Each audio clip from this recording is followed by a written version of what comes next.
Good morning all of you. तो चलिए चलते हैं इलेक्ट्रिसिटी के नेक्स्ट लेक्चर में, जिसमें हम पढ़ने वाले हैं आज electric power and electric energy.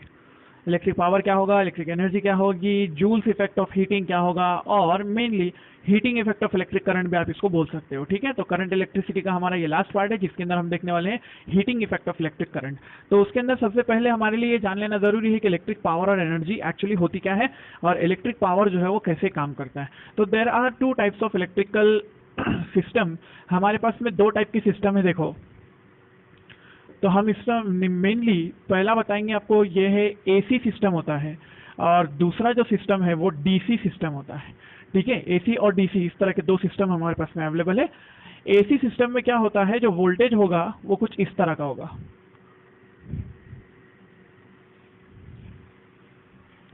ठीक है, ये इस तरह का कुछ वोल्टेज आपको दिखाई देगा। मतलब इसके अंदर आप बोल सकते हो कि ये वैल्यू होगी ईएमएफ की, इसको ऐसा डिनोट कर देंगे एसी है बोल के, या फिर हम इसको करंट भी बता सकते हैं। ठीक है, तो ये करंट की वैल्यू एक साइकिल में पॉजिटिव होती है, एक साइकिल में नेगेटिव होती है, एक में पॉजिटिव एक में नेगेटिव, यानी यहाँ पे करंट जो है वो अपनी डायरेक्शन चेंज करता रहता है। ठीक है, और ये टाइम एक्सिस है हमारा, तो यहाँ पे करंट की डायरेक्शन चेंज होती रहती है। जो दूसरा सिस्टम है that is direct current system, this is alternating current. ठीक है, ये होता है ऑल्टरनेटिंग करंट, और ये वाला है आपका डायरेक्ट करंट।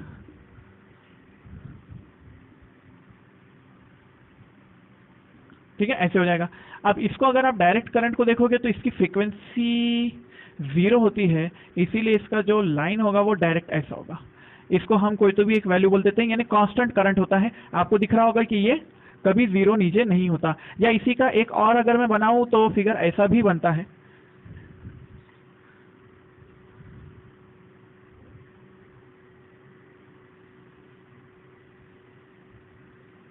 ठीक, ऐसा भी, इसी को भी डीसी बोलते हैं। ये भी डीसी है, ये भी डीसी है, दोनों भी। इस तरह का हो या फिर ट्रायंगुलर वेव हो, स्क्वायर वेव हो, ये सबको एसी बोला जाएगा। ठीक है, ऐसे हो जाएगा। इसके अंदर में स्क्वायर वेव भी चलती है, ट्रायंगुलर वेव भी चलती है, ये सब कुछ हमको ऑल्टरनेटिंग करंट नाम का पूरा चैप्टर ही हमारा, वहां पे ये डिटेल मिलने वाली है, इसलिए यहाँ डिटेल में जाएंगे नहीं। तो यहाँ पे सिर्फ ये जान लेना हमारे लिए काफी था कि ये कांस्टेंट वैल्यू होती है। मतलब कि कांस्टेंट करंट हमेशा जरूरी नहीं, क्योंकि ये तो वेरिएबल हुआ। देखो यहाँ पे अगर मैं ये वैल्यू बोलता हूँ 5 वोल्ट है, तो ये क्या हो रहा है 0 5 चल रहा है, मतलब वेरिएबल करंट है। यहाँ पे वेरिएबल है और यहाँ पे वेरिएबल है, तो क्या दोनों एसी हुए? नहीं, ये डीसी हुआ। क्यों? डीसी का मीनिंग यूनी डायरेक्शनल होता है, याद रख लो। डीसी का मीनिंग क्या होता है? Unidirectional. और ये क्या होता है? ये बाय डायरेक्शनल होता है।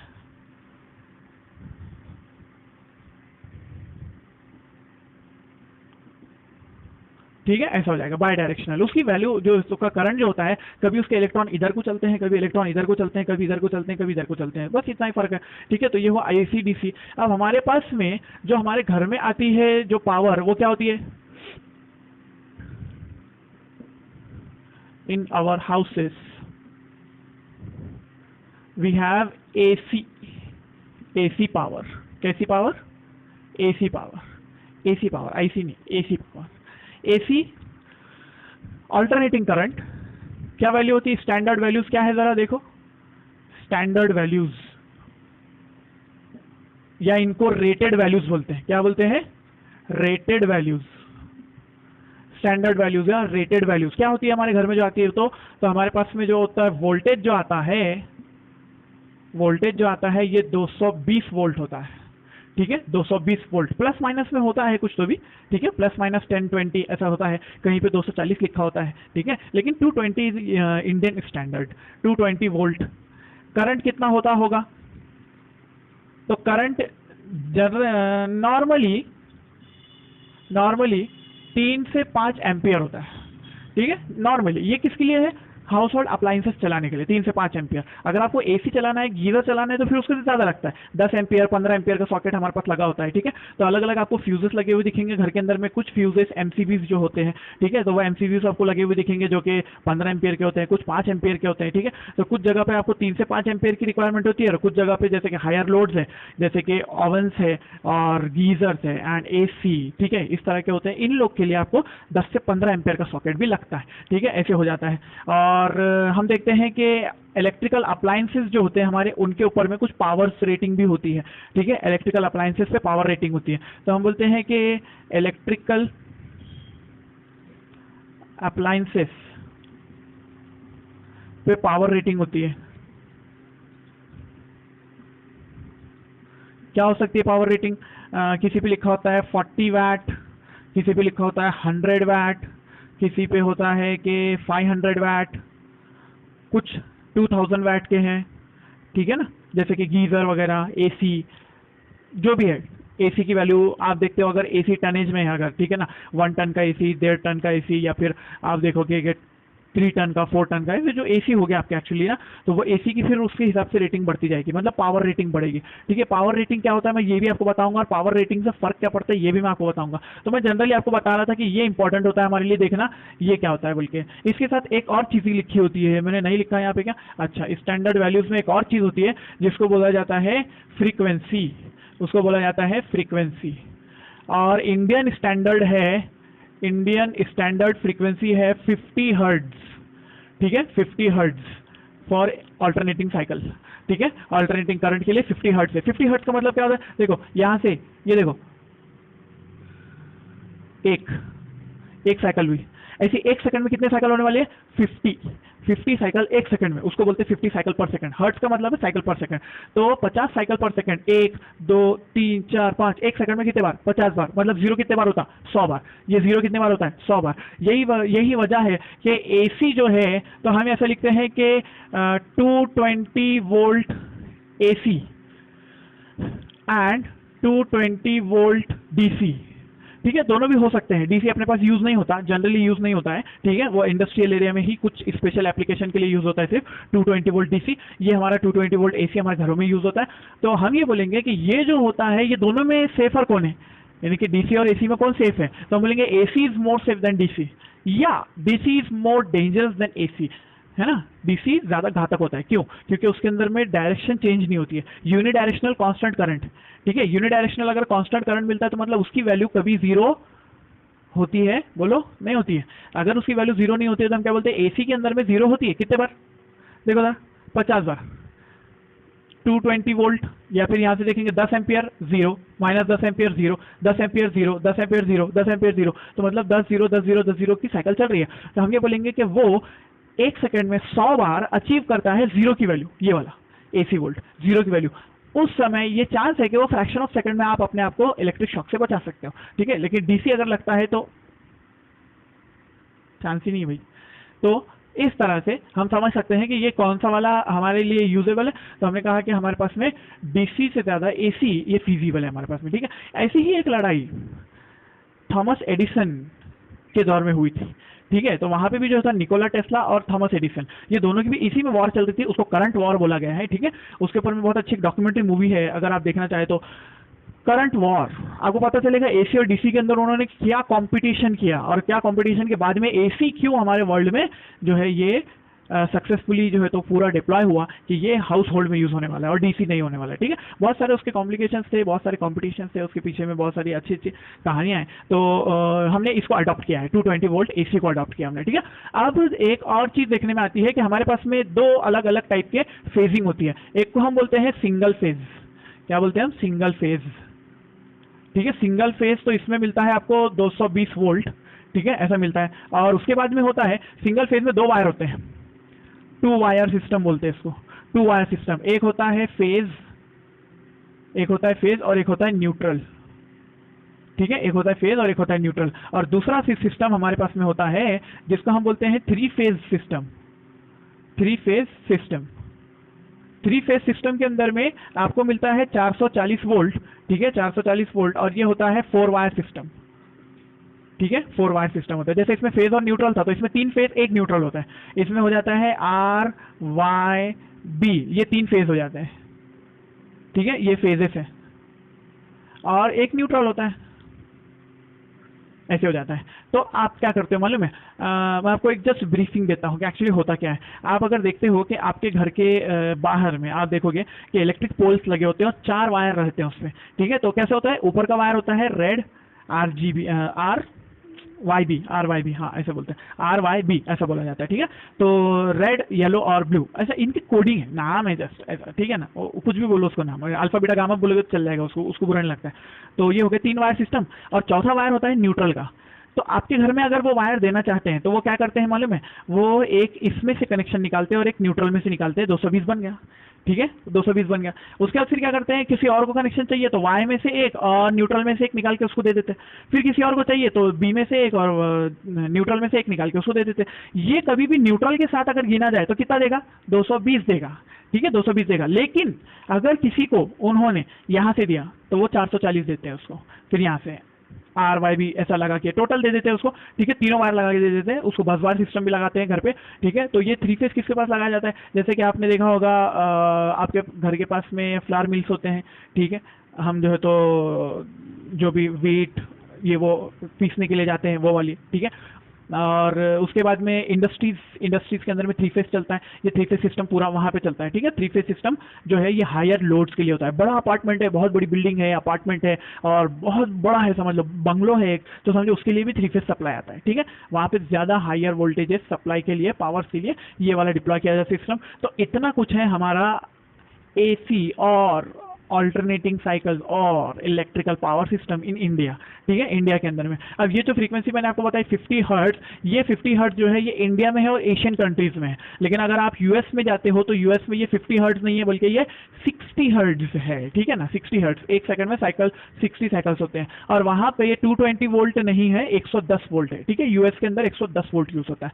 तो ये बस इतनी ब्रीफिंग, ठीक है, ये ब्रीफिंग आप याद रखो, इतना आपके काम आने वाला है। एसी के अंदर जब चैप्टर शुरू करेंगे एसी, उसके अंदर इसकी और डिटेल्स पढ़ेंगे। यहाँ तो मैंने पावर के लिए बताया क्योंकि आप बोलते थे सर रेटेड पावर, आपने बोला what is rated power, what is rated voltage. तो ये रेटेड वोल्टेज होता है और रेटेड पावर वो होता है जो अप्लायंसेस पे लिखा होता है। जैसे मेरे पास में कुछ बल्ब लगे हुए हैं, ठीक है, अभी जो मेरा लाइटिंग का बल्ब लगा हुआ है ये 25 वाट का है, ठीक है, इधर एक लगा है वो 40 वाट का है। तो ये इनके ऊपर में रेटेड वैल्यू लिखी हुई है। रेटेड वैल्यू कब होती है मालूम है, जैसे ये लिखा हुआ है 40 वाट और इसके आगे लिखा होगा 220 वोल्ट, 40 वाट 220 वोल्ट। मतलब क्या हुआ कि ये 40 वाट का पावर देगा 220 वोल्ट मिलने पर। अगर 220 वोल्ट नहीं मिला तो ये 40 देता नहीं, कम देता उससे, ठीक है। चलो यही देखते हैं कितना कम देता है। ये एसी और डीसी दोनों सिस्टम में चलता है ये लॉ, ठीक है, जूल्स लॉ। इसमें इसने बोलना क्या है जूल्स का, कि अगर आप किसी जगह पर समझ लो आपके पास में एक ऐसा सर्किट है जिसके अंदर में एक बैटरी है लगी हुई, ठीक है, ऐसे, और यहाँ पे पोटेंशियल डिफरेंस होगा, समझ लो यहाँ 0 वोल्ट है और यहाँ पे V वोल्ट है, ठीक है ना, ये प्लस ये माइनस है।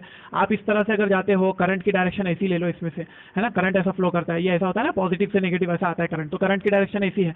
तो उसका क्या बोलना है कि ये EMF जो है यहाँ का जो है वर्क कितना होगा चार्ज के ऊपर, यानी कि करंट फ्लो है मतलब चार्ज जा रहे हैं, इस पोटेंशियल से लेकर इस पोटेंशियल तक चार्ज फ्लो होने वाले। तो चार्ज फ्लो के लिए वर्क कितना होता है, तो हम ऐसा बोलते हैं कि work is equal to charge into, ये हो जाएगा चार्ज जो चल रहा है, तो और यहाँ पे क्या मिलेगा उसको, यहाँ पे उसको पोटेंशियल डिफरेंस मिल रहा है V इंटू V और ये 0, तो यहाँ पे हम लिखेंगे पोटेंशियल डिफरेंस, ठीक है, ऐसे लिखेंगे पोटेंशियल डिफरेंस। क्यों ऐसा, क्योंकि हमने देखो बचपन में एक चीज पढ़ी थी, मतलब 10th में अपने एक चीज पढ़ी थी, potential is equals to work upon charge. और यही चीज आप जो है इलेक्ट्रोस्टैटिक में पढ़ के आए हो, वर्क पर यूनिट चार्ज। तो वर्क की वैल्यू क्या होगी फिर QV, तो हम लिखेंगे फिर work is equals to Q into V, है ना। V is the potential difference applied here, और यहाँ से चार्ज को जो लेकर जा रहा है, यानी कि एक जगह से दूसरी जगह का पोटेंशियल का कुछ डिफरेंस होगा, वो पोटेंशियल का डिफरेंस आपके चार्ज को मूव करता है। वो मूव करने के लिए कितना वर्क डन हुआ, वो वर्क डन को हम इस तरह लिखते हैं। तो ये हुआ वर्क डन, है ना, ये हुआ work done, electrical work done बोलेंगे इसको हम, क्या बोलेंगे, इलेक्ट्रिक वर्क डन बोलेंगे। तो ये इलेक्ट्रिक वर्क डन कितना हुआ QV, याद रखो इलेक्ट्रिक वर्क डन कितना हुआ QV।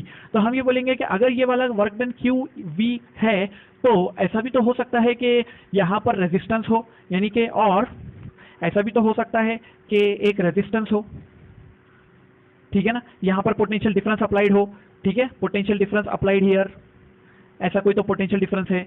और समझ लेते हैं कि करंट की डायरेक्शन ऐसी है, ये करंट जा रहा होगा, ये रेजिस्टेंस R है ना। तो इसके अंदर में क्या होता है, IR का ड्रॉप होता है ना, IR का ड्रॉप होता है। तो हम क्या लिख सकते हैं कि यहाँ पे ड्रॉप कितना होने वाला है, IR का, V इज इक्वल टू क्या आ जाएगा, IR, ऐसा।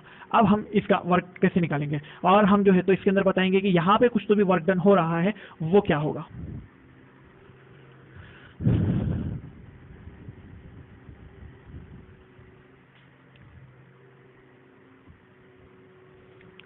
हमको मालूम है करंट की वैल्यू क्या होती है, Q/T होती है, तो therefore Q is equal to IT हो जाएगा ना, है ना, Q is equal to IT।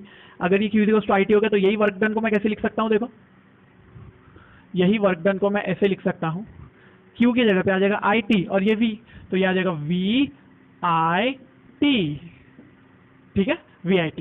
ये क्या है, पोटेंशियल डिफरेंस वोल्टेज, यहाँ जो अप्लाइड है तो ये वाला करंट, इसमें से जो करंट जा रहा है I, ठीक है, ऐसा लो कैपिटल तो कैपिटल, और कितने टाइम के लिए जा रहा है, कितने समय के लिए जा रहा है, ठीक है, तो ये हमारा फॉर्मूला बन गया VIT।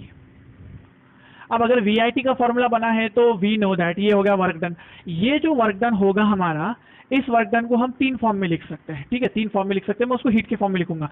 दिस वर्क डन जो है, this work done appears as heat through the resistance, through the resistance। तो ये जो रेजिस्टेंस आपको दिख रहा है यहां पे, इसके थ्रू ये वर्क हीट जैसे डिसिपेट होता है। तो हम क्या लिखेंगे फिर कि heat is equal to VIT, ठीक है, heat is equal to VIT। But अगर मैं एक फॉर्मूला लिखूं कि V की वैल्यू तो है I इंटू आर, है ना, V की वैल्यू होती है I इंटू आर, तो ये क्या हो जाएगा I इंटू आर, तो ये हो जाएगा I का स्क्वायर, तो H का फॉर्मूला बन गया मेरा I स्क्वायर RT, है ना। फिर मैंने सोचा कि अगर मैं इसमें से I निकालता हूं, बट I निकालता हूं तो ये आ जाएगा V/R। ओहो, तो V/R की वजह से ये क्या बन जाएगा, ये बन जाएगा आपका V square upon R square, एक R नीचे वाले R के साथ कैंसिल, तो ये बन जाएगा V स्क्वायर अपॉन R, है ना। तो 3 फॉर्मूले बने मेरे पास, देखो जरा 3 फॉर्मूले बने हीट के, एक ये वाला, दूसरा ये वाला, और तीसरा ये वाला। ये तीनों फॉर्मूले हमारे कैलकुलेशंस में यूज आते हैं, ठीक है, ये तीनों कैलकुलेशन में यूज आते हैं। ये हो गया आपका heat developed in a conductor of resistance R when current I flows through it for T time, ठीक है, समझ के पूरी बात।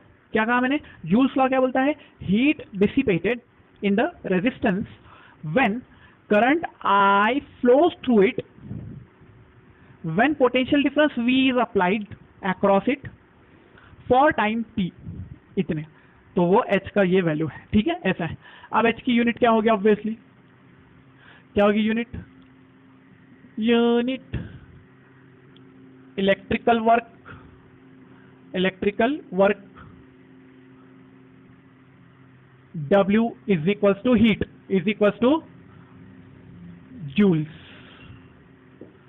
जूल्स में गिना जाएगा, जूल में गिना जाएगा। लेकिन एक और यूनिट है, हमको ये पूछा जाता है कि जूल के बजाय, लेकिन एक और यूनिट है जिसको हमको बोला जाता है कि जूल के बजाय हम यहां पर हीट को कैलोरीज में भी बताते हैं, ठीक है ना।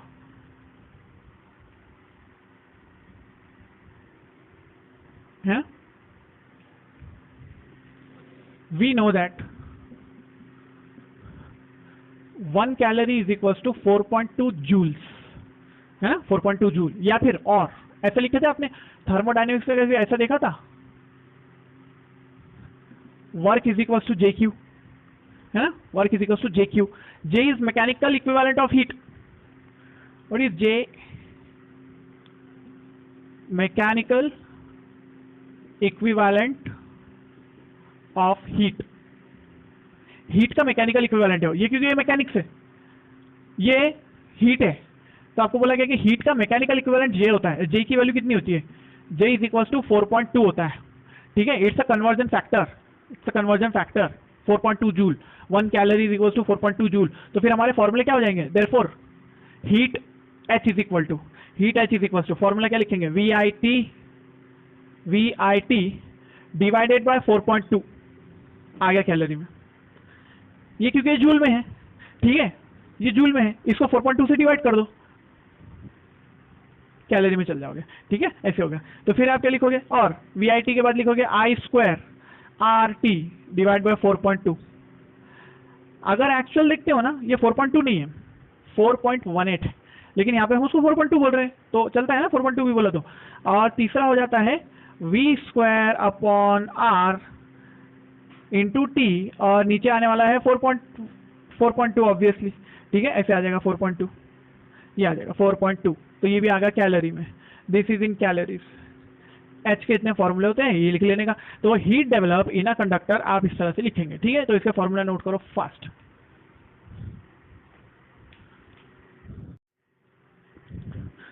तो देखिए हमारे जो तीन फॉर्मूले हमने लिखे, H is equals to V I T, I square R T और V square upon R T, ठीक है। तो ये तीन रिलेशन को यूज करके हमने क्या किया, अलग अलग हमारे ग्राफ्स बनाए। कैसे बनाए कि इफ आर और टी आर कांस्टेंट, देखो ये वाले फॉर्मूले में अगर आर और टी को मैंने कांस्टेंट कर दिया तो आई स्क्वायर के साथ मेरा एच का रिलेशन कैसा आ रहा, डायरेक्ट आ रहा, या फिर वी के साथ में आई और टी कांस्टेंट, आर और टी कांस्टेंट है ना अपने, ये वाला देखो आर और टी कांस्टेंट है, तो वी स्क्वायर और एच का रिलेशन डायरेक्ट, ठीक है, डायरेक्टली प्रोपोर्शनल है, तो ये हो जाएगा वी और आई, और ये क्या हो जाएगा, स्क्वायर का ग्राफ ऐसा आता है, ठीक है। अगर ये क्वांटिटी स्क्वायर में हो और एक क्वांटिटी सिंगल पावर में हो तो इसका ग्राफ ऐसे बनता है। अच्छा, उसके बाद हमने लिया कि if I and T are constant, यानी कि आई टी कांस्टेंट है ना, ऐसा लिया, या फिर ये वाला आई टी कांस्टेंट, तो H is directly proportional to R, ये वाला, क्योंकि आर इसके अंदर था ना, तो मैंने एच और आर का रिलेशन बनाया इसके अंदर में, तो H is directly proportional to R, तो ये डायरेक्टली प्रोपोर्शनल का ग्राफ हो गया। उसके बाद मैंने लिया कि वी और टी कांस्टेंट अगर हुआ पैरेलल ग्रुपिंग के अंदर, ये सीरीज ग्रुपिंग है, सीरीज के अंदर क्या कांस्टेंट होता है, करंट, है ना, करंट कांस्टेंट होता है सीरीज के अंदर में, और वोल्टेज क्या होता है, डिवाइड होता है, इसलिए यहाँ पे वोल्टेज का रिलेशन अपन ने बनाया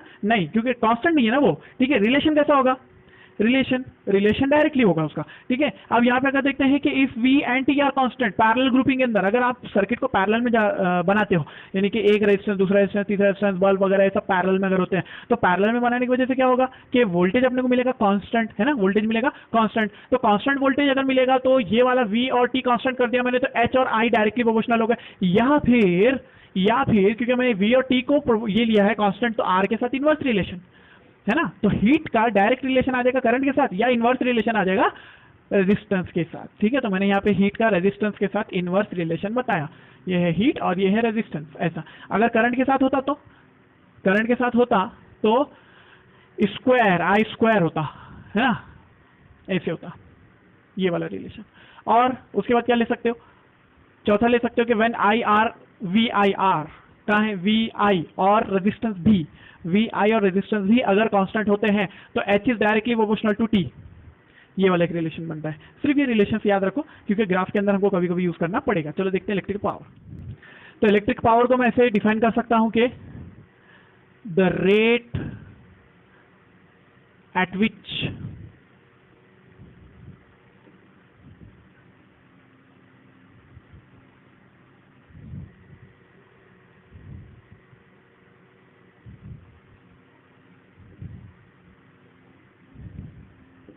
the rate at which electrical energy dissipated, मतलब क्या हो जाएगा, पावर का जनरल फॉर्मूला जो अपन लिखते हैं वर्क अपॉन टाइम या एनर्जी अपॉन टाइम, ठीक है ना, तो वर्क अपॉन टाइम हो या एनर्जी अपॉन टाइम हो, वही वाला फॉर्मूला यहाँ पे भी यूज होगा। तो what is work upon time, work के तो कितने फॉर्मूले देखे अपन ने अभी, 3, तो इसके पावर के भी कितने निकलेंगे, 3। कैसे, पावर का पहला फॉर्मूला, इसका पहला फॉर्मूला क्या था, वी आई टी, तो V I T upon T, T gets cancel, तो बचा वी आई, है ना। ध्यान से सुनो, पिछले 3 फॉर्मूले ले लो, वर्क के वो यहाँ पे पुट करो, टी से डिवाइड करो, टी से डिवाइड होगा तो टी चलेगा इसमें का, तो वी आई या फिर आई स्क्वायर आर या फिर वी स्क्वायर बाय आर, है ना। ये 3 फॉर्मूले होगा पावर के। और वाह जी वाह, अगर ये 3 फॉर्मूले हो चुके हैं पावर के,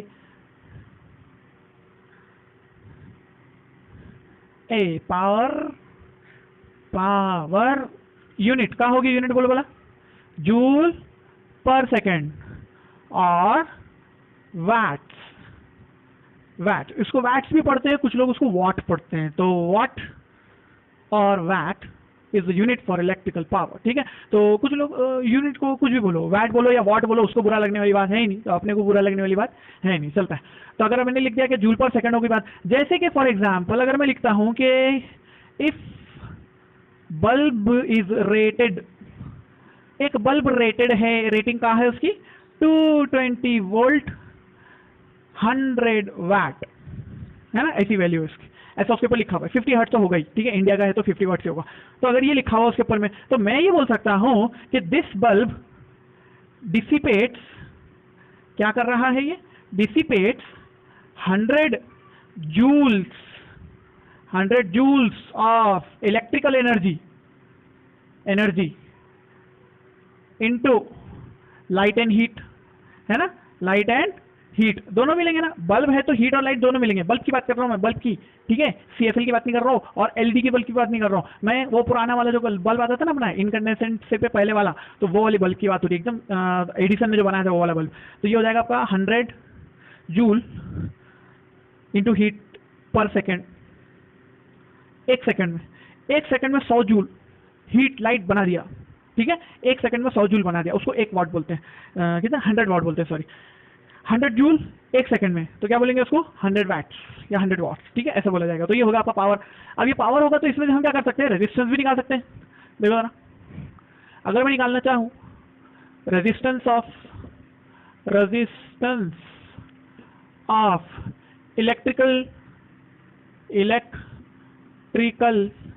अप्लायंसेस, ठीक है, इलेक्ट्रिकल अप्लायंसेस, उसका रेजिस्टेंस निकालना है। तो हम क्या करते हैं, क्योंकि उनके पास में रेटिंग होते हैं, है ना, ये रेटिंग होती है, एक तो ये दिया होता है और एक तो ये दिया होता है, तो हम रेटेड से हम क्या करते हैं, as power is equals to as लिखना भूल गए, power is equals to V square divide by R, क्योंकि ये दो ही चीजें दी होती है, V और P ये दो ही चीजें बल्ब के ऊपर दी होती है, ठीक है, करंट लिखा नहीं होता उसके ऊपर। तो अगर आपके बल्ब की रेटिंग जो है वो P और V में है, तो फिर आप क्या करोगे, रेजिस्टेंस कैसे निकालोगे, तो resistance will be equal to V square upon power, ठीक है, ये हो जाएगा आपका रेजिस्टेंस का फॉर्मूला, यानी आप रेजिस्टेंस निकाल पाओगे किसी भी अप्लायंस का। तो सबसे पहले यही काम करते हैं हम, क्योंकि क्या होता है, देखो अगर आप बल्ब है उसको आप पहले सीरीज में लगा रहे हो, उसके बाद क्या कर रहे हो, पैरेलल में लगा रहे हो, या बल्ब के साथ आप कुछ भी कर रहे हो, उसका वोल्टेज कम कर रहे हो, उसका वोल्टेज बढ़ा रहे हो, उसके साथ में बहुत सारी चीजें अप्लायंस पे आप टेस्ट करके देख रहे हो अगर, तो वहां पे एक चीज कांस्टेंट रहेगी, वो होगी R, जो कि बदलेगी नहीं। रेटिंग्स ये रेटेड है ना, ये इसीलिए ये बदलता नहीं है। तो रेजिस्टेंस जो होता है ये V रेटेड के साथ होता है,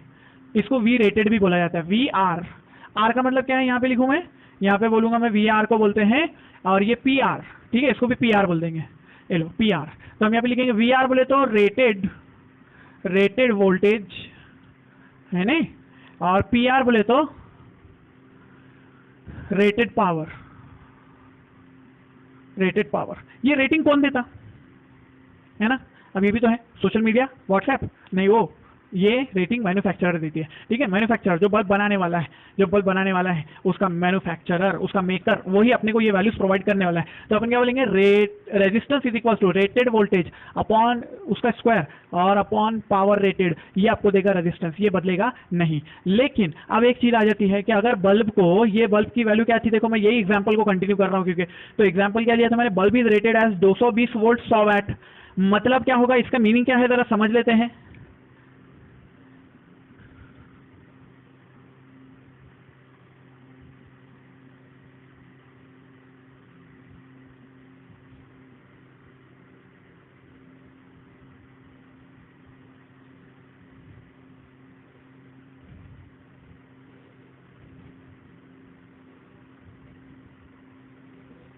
बहुत इंपॉर्टेंट है, क्या है, ये बल्ब 220 वोल्ट मिलने पर ही 100 वैट दे सकता है, 100 वैट का आउटपुट देता है, ठीक है, 220 से कम मिला तो नहीं देता, 220 से ज्यादा मिला तो प्रॉब्लम हो जाती है उसकी, वो क्या प्रॉब्लम होती है आगे देखेंगे। लेकिन क्या है, 220 से कम अगर मिल गया उसको तो समझ लो, ऐसा कर लेते हैं कि कितना देगा वो, हम निकाल लेते हैं जरा, कि 220 वोल्ट मिलने पे वो तो वैल्यू दे रहा है, ठीक है ना। पहले एग्जांपल देता हूँ, फिर फॉर्मूला बता दूंगा।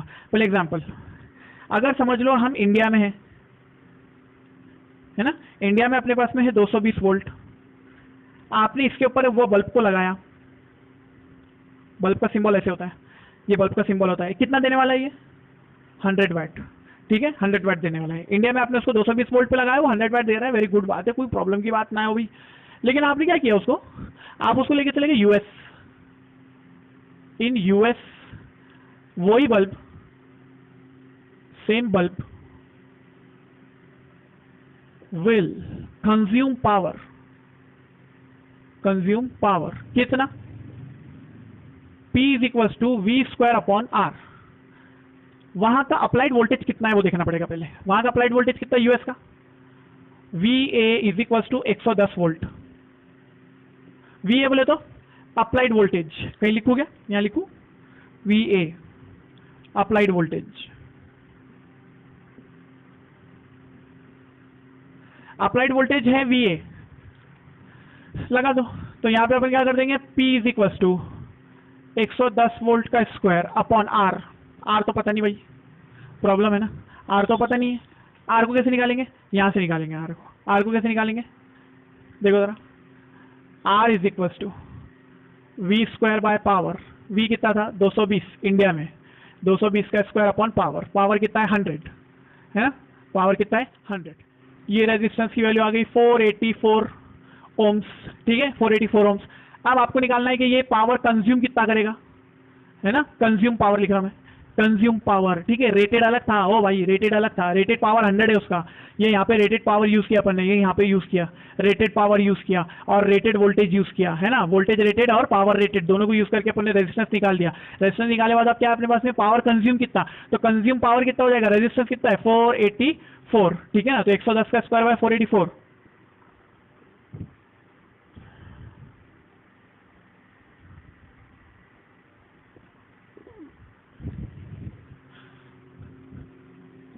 consumed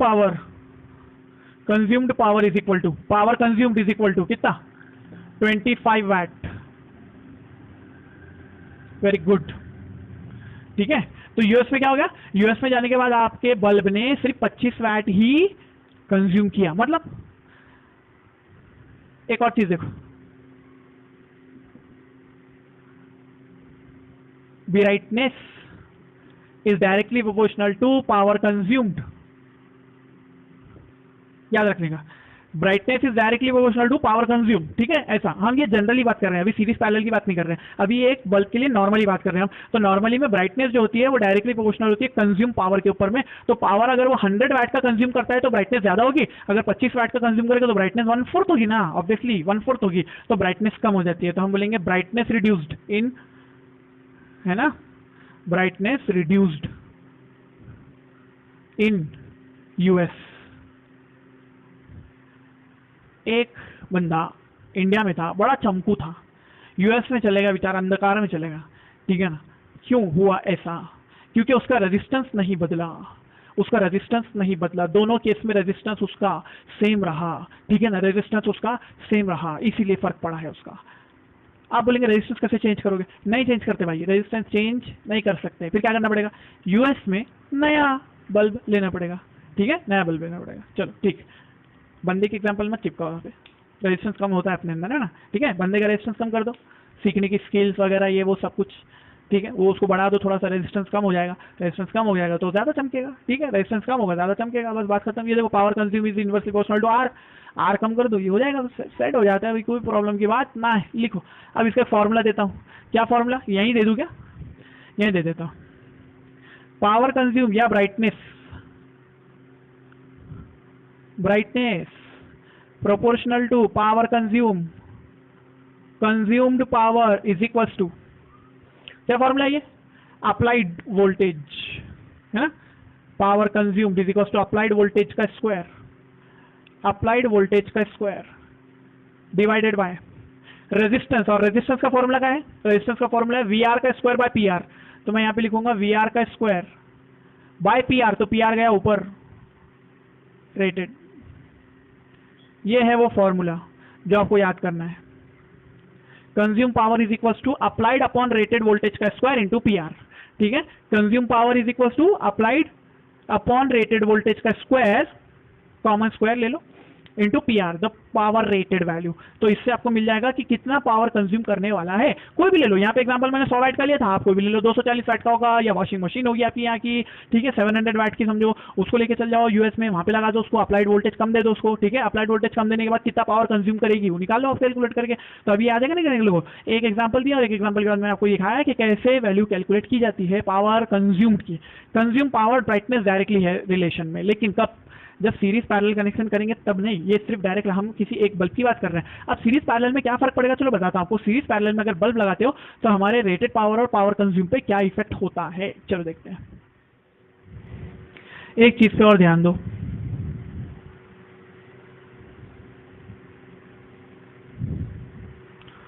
क्या ध्यान देंगे, if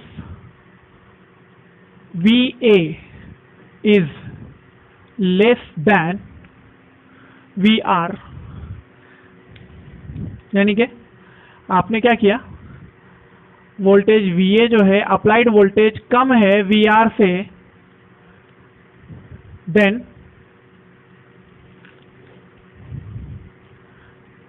percentage drop in power consume. Power consume में परसेंटेज ड्रॉप कैसे निकालेंगे देखो जरा। तो हम लिखेंगे percentage drop is equals to rated power minus consumed power upon rated power, है ना, इंटू 100 कर दो, इंटू 100। ये हो जाएगा आपका फॉर्मूला काय के लिए, परसेंटेज ड्रॉप, यानी कितने परसेंट का पावर ड्रॉप हुआ है। जैसे अभी आपने निकाला था कि आपका पावर रेटेड कितना था 100 माइनस कितना 25, 75 हो गया। 75 अपॉन 100 इंटू 100, 75% का ड्रॉप हुआ था काय में। अभी जो पिछले वाला क्वेश्चन लिए थे उसमें 75% का ड्रॉप आया था उसके अंदर, ठीक है। तो ऐसा वाला ये वाला एक केस हो सकता है आपका। या दूसरा आपका केस ऐसे हो सकता है कि क्या लिखेंगे दूसरा case,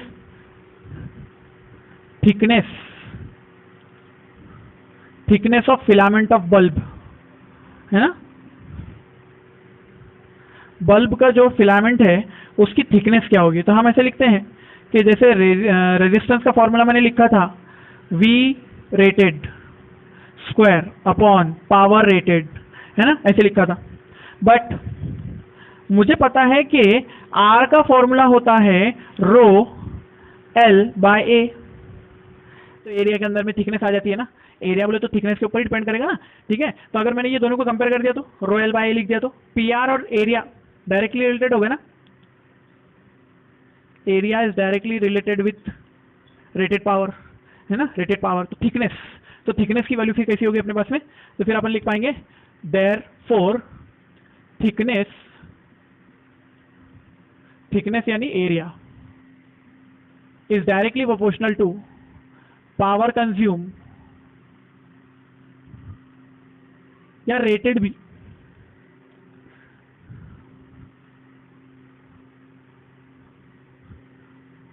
directly proportional to rated power, it is directly proportional to rated voltage या फिर inversely proportional to resistance, it is inversely proportional to resistance, ठीक है ना, ऐसे हो जाएगा। चलो फिर देख लेते हैं। और एक और चीज है, रेटेड पावर और कंज्यूम पावर कैसे रहते हैं, डायरेक्टली रिलेटेड रहते हैं ना। तो इसको रेटेड लिखो या कंज्यूम लिखोगे फर्क की बात नहीं है। तो समझ लो फॉर एग्जांपल मेरे पास 3 बल्ब है,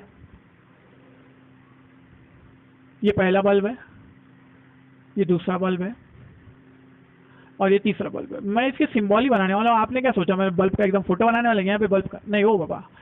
इसका रेटेड वैल्यू है 100 वाट 220 वोल्ट, इसकी वैल्यू है 50 वाट 220 वोल्ट और इसकी वैल्यू है 25 वाट 220 वोल्ट, ठीक है। तीनों का वोल्टेज सेम रखा मैंने, क्यों सेम रखा मालूम पड़ेगा क्यों, जरा देखो जरा।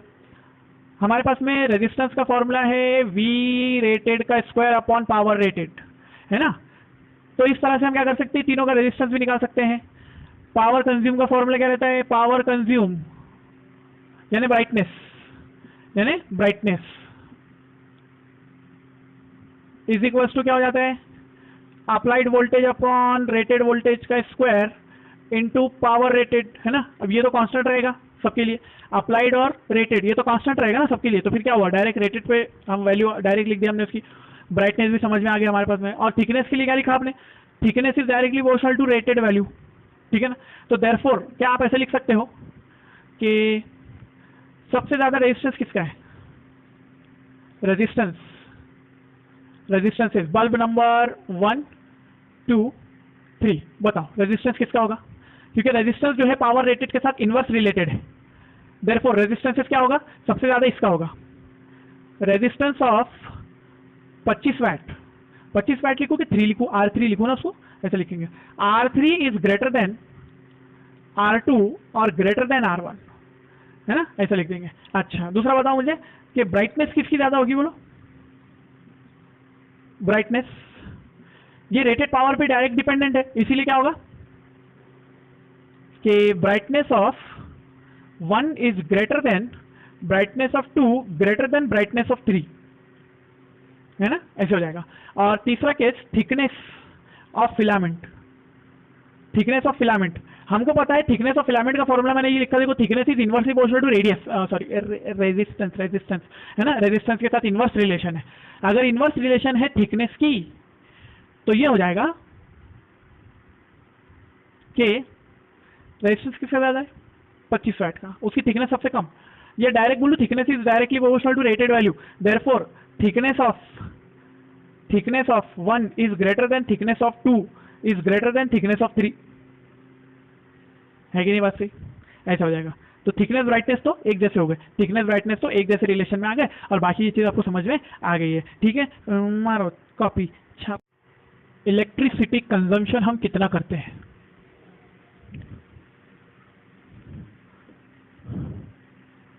कितना होता है इलेक्ट्रिसिटी कंजम्पशन? तो हम इसको क्या करते हैं मालूम है, इसकी एक यूनिट हमने बनाई रखी है, कमर्शियल यूनिट हम बोलते हैं उसको, और बोलते हैं कि 1 unit of electricity is equal to 1 kilowatt hour, ठीक है, 1 kWh, 1 किलोवाट आवर। ये किसकी यूनिट है? क्या ये कोई बोल सकता है? It's power, it's energy, its current, it's voltage, क्या है ये? It's energy, electrical energy. तो हमारे जो बिलिंग होती है,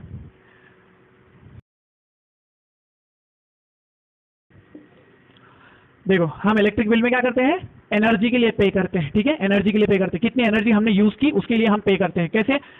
1 किलोवाट आवर, इसको लिखूं 1 किलोवाट आवर मतलब 1 किलो मतलब 1000, ये हो जाएगा 1000 किलो। वाट बोले तो जूल अपॉन सेकेंड, है ना, जूल पर सेकेंड। आवर की वैल्यू कितनी होती है? 60 × 60 सेकेंड्स, है ना, ऐसे होता है 60 × 60 सेकेंड्स पे करो ना उसको आवर को, तो ये कितना होगा? Second cancel, joule 60 × 60 × 1000, 36 × 10⁵ joule. ये हुआ 1 यूनिट। 1 यूनिट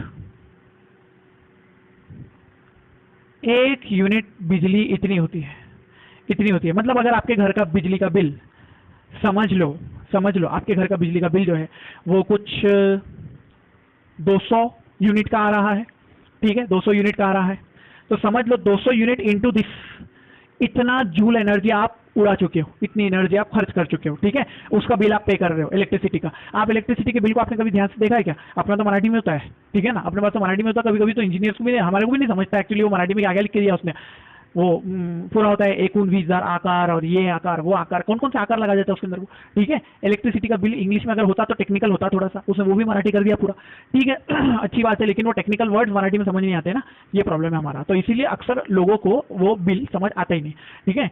टेक्निकल वर्ड्स नहीं समझते, वो वर्ड समझ जाते हैं, मराठी वर्ड समझ से आते हैं ना यार, लेकिन टेक्निकल उसका कॉन्सेप्ट क्या है वो नहीं समझता, ठीक है, ऐसा होता है। तो मेनली क्या होता है उसके अंदर कंज्यूम्ड यूनिट्स बताता है वो, आपके कंज्यूम्ड यूनिट्स कितने हैं, कहां से कहां तक यूनिट आपने खर्च किया, कितना यूनिट खर्च किया, पर यूनिट बिलिंग कितना है। जैसे कि अगर समझ लो 5 रुपए 7 रुपए अगर पर यूनिट लगा रहा है वो, हमारे पास में अगर देखेंगे आप तो अभी के लेटेस्ट बिल्स के अंदर में हमारे पास में आता है 7.5 रुपीज टू 9 रुपीज, ऐसा है ना, अलग अलग कन्वर्जन रेट से उसके अलग अलग यूनिट के आकार से, मतलब 100 यूनिट्स के अंदर है अगर आप, तो आपका जो पर यूनिट खर्च होगा वो अलग होगा। 100 से 300 का जो होगा स्लॉट, उसके अंदर रेटेड कैलकुलेशन अलग होती है, और 300 के ऊपर गए तो उसके अंदर पूरा यूनिट जो है वो अलग से मल्टीप्लाई।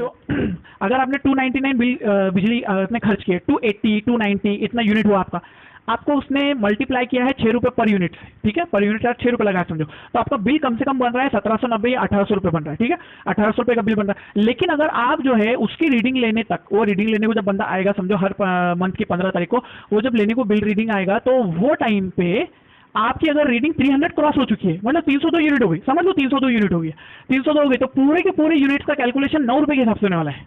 ये बहुत बड़ा प्रॉब्लम है, मालूम आपको, 9 रुपए के हिसाब से होगा, मतलब बिल कितना चलेगा? 2700 रुपए चलेगा, 1000 रुपीज मोर, सिर्फ 3-4 यूनिट की वजह से 1000 रुपीज मोर में चलेगा। तो ये वाला प्रॉब्लम है हमारे पास इंडियन स्टेट्स के अंदर में, और वो भी हमारे पास में जो कैलकुलेशन होती है वो अलग अलग क्षेत्र की अलग अलग होती है, जैसे कि कृषि क्षेत्र की अलग होती है, ठीक है, और हमारे रेसिडेंशियल की अलग होती है, इंडस्ट्रियल अलग होती है। इंडस्ट्रियल के अंदर में चार्जेस अलग होते हैं, रेसिडेंशियल के कमर्शियल के चार्जेस अलग है समझ लो, और जो हमारा जो फार्मिंग रीजन है, जो शेतकरी लोग को लगती है एनर्जी, उसकी एनर्जी तो बहुत ही कम होती है, उनसे तो बहुत ही कम पैसे लेते हैं, मतलब 2 रुपीज़ 3 रुपीज़ पर यूनिट होगा या उससे भी कम होगा, उनको तो मेनली साल भर का एक साथ में पे करना होता है कुछ तो भी पैसे, ठीक है, ऐसा भी होता है उनका, ऐसा आता है। हमारे पास में पर मंथ बिलिंग होती है। तो ये डिफरेंसेस है, इस बात को आपको समझना चाहिए क्योंकि ये प्रैक्टिकल चीज़ है, ये आप खर्च कर रहे हो डेली लाइफ पे, आप जो है तो इतना बिजली का बिल ला रहे हो, आपका आप आ रहे हो, उसके बाद फिर हम क्या करते हैं, पे करते हैं। इसीलिए लोग जो है तो बिजली के बिल को कम करने के लिए क्या करते हैं, मीटर में जो है वो ऑल्टरिंग कराते हैं। और उसके बाद में अगर आपने ऑल्टर्ड मीटर रहा आपका, तो वो उसकी वजह से एक तो बिजली की चोरी है, ठीक है, वो तो गवर्नमेंट लीगली भी, लीगल और इथिकल दोनों तरह से वो दुरुस्त नहीं है, ठीक है ना, दोनों तरह से दुरुस्त ही नहीं है, ठीक है। बिजली के बिल में कम करने के लिए बिजली को चोरी करना ये एथिकल भी नहीं है, और ये क्योंकि आप वो खर्च कर रहे हो ना भाई, इतनी एनर्जी आप खर्च कर रहे हो। अगर आपको इतनी एनर्जी बचाने की अगर थी तो एनर्जी सेविंग के आपने बहुत सारे डिवाइसेस यूज करना चाहिए था। इतनी एनर्जी की खपत आपकी है, उसके बाद भी आप बोल रहे हो कि नहीं हम पैसा नहीं देंगे, हम 3000 का बिजली यूज करेंगे लेकिन 1000 रुपये हम बिल पे करने वाले, तो बिजली की चोरी है। तो चोरी इस चोरी होती है, ठीक है ना, बात तो सही है। आप थेफ्ट, आप उसको, या आप पैसे चुराने में बोलो या फिर आप बिजली चुराने में बोलो, दोनों इक्वल है, दोनों इक्विवेलेंट।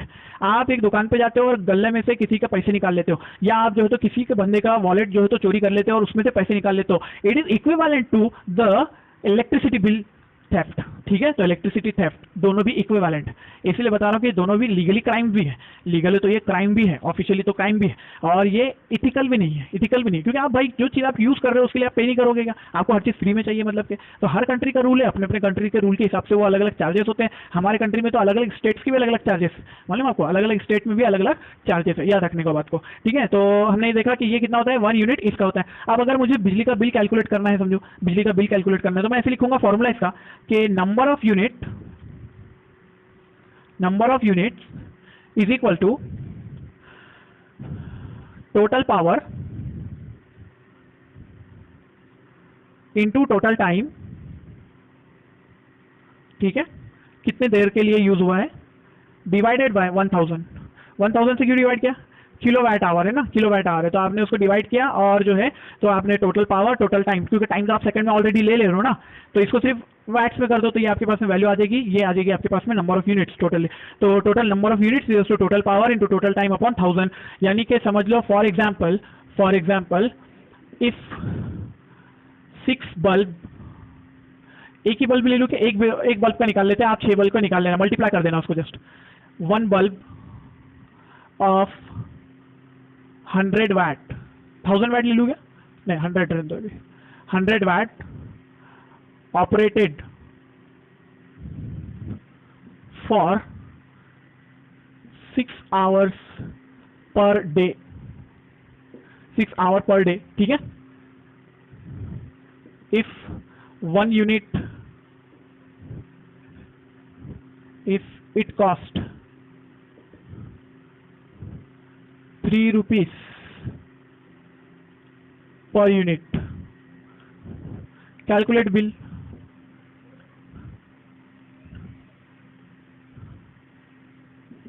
एक ही बल्ब के लिए आपको अगर 10 बल्ब लगाने तो 10 से मल्टीप्लाई करके उसका कैलकुलेशन कर लेना, उसके अंदर फैन लगाने तो फैन के लिए कैलकुलेशन कर लेना, ठीक है। उसके ऊपर क्वेश्चन में ले लूंगा, मैं जैसे एग्जांपल बता रहा हूँ, तो यहाँ पे मैं कैसे लिखूंगा, number of unit is equal to bulb का वैटेज कितना है, 100 वाट, ठीक है ना, 100 वाट, टोटल पावर कितना है 100 वाट, टोटल टाइम कितना है, तो मैं बोलूंगा टोटल टाइम है उसका 6 घंटे एक दिन का, तो 30 दिन का कितना है ना, 180 घंटे, सॉरी 180 घंटे डिवाइड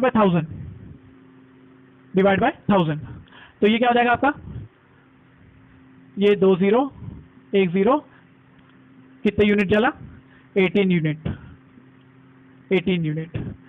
कॉस्ट कितना आएगा, 18 इंटू 3, 54 रुपये, है ना, इतना कॉस्ट पड़ेगा उसका एक महीने का। तो एक बल्ब आपको 54 रुपये पड़ रहा है एक महीने का, 6 घंटे बल्ब चला रहे हो, 100 वाट का बल्ब है, तो एक महीने में कितना खर्च दे रहा है, 54 रुपये। इस तरह से आपके घर में गिन लो बल्ब कितने है ना, सबका टाइम निकालो, नंबर ऑफ बल्ब का यहाँ पे उनका पावर लिखने का, उसको मल्टीप्लाई करने का, कितने बल्ब है उससे, अगर मेरे पास 6 बल्ब होते तो मैं 6 × 100 करता था यहाँ पे, ठीक है। 600 वाट 6 घंटे चल रहे होते थे, और 30 दिन के लिए अगर यूज होता तो इसकी वैल्यू बहुत ज्यादा होती थी। फिर इस तरह से आपको अगर इसके अंदर भी प्लस करते जाने का, मतलब वैटेज जब ये टोटल पावर है ना, टोटल पावर के अंदर आप क्या करोगे मालूम है, क्योंकि ये फॉर्मूला है अपना, ये फॉर्मूला है, तो टोटल पावर के लिए क्या करोगे, टोटल पावर के लिए आप कैसे कैलकुलेट करते हो, नंबर ऑफ बल्ब इनटू उसका power plus number of fan into उसका पावर प्लस ऐसा करते जाने का, ठीक है। फिर एसी कितने हैं, क्या है, वो सबका कैलकुलेशन अलग अलग, तो सबके यूनिट निकालना पड़ता है। ये नंबर ऑफ यूनिट आते हैं, नंबर ऑफ यूनिट को आप कॉस्ट से मल्टीप्लाई करते हो पर यूनिट कॉस्ट से, तो वो आपको देता है बिजली का बिल, ठीक है। इस तरह से बिल कैलकुलेट किए जाते हैं। तो हम जो है अगले लेक्चर में देखेंगे कि हमारे सीरीज पैरेलल कनेक्शन कैसे होते हैं बल्ब के, और उसके ऊपर ट्रिक की प्रॉब्लम नीट के अंदर में कैसे पूछता है और जेई के अंदर में कैसे पूछता है, ठीक है। देखेंगे नेक्स्ट लेक्चर में। Thank you very much.